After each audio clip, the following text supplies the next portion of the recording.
Guilty Conscience. This is the second book I've written. This is a novella. It's shorter than my debut, The Idol. And although there is a bit more humour in it, there is also a serious storyline. It's more of a morality fable. This time it's got a slightly fantastical slant to it, but it's still set in the real world.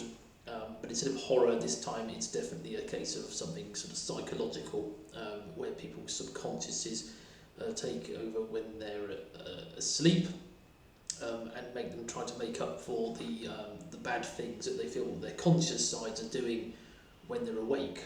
And in this instance, you've got two protagonists who are both very flawed people who've made a lot of mistakes. One's a drug dealer and one is a drug user and party animal, and both of them have got themselves into some serious messes. And this just comes from what pretty much everybody growing up through the 20s and 30s sees their friends and their peers doing, and sometimes doing themselves, and living the high life, and then regretting it when it's too late.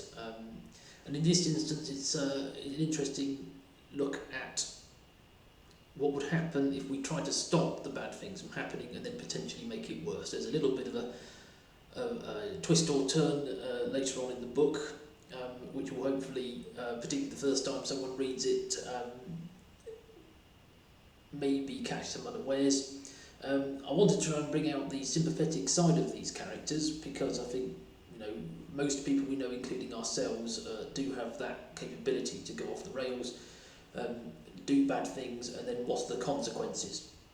And the people that help, do they actually help, or do they make it worse? Would we be better off if we just let these ways of being take their course?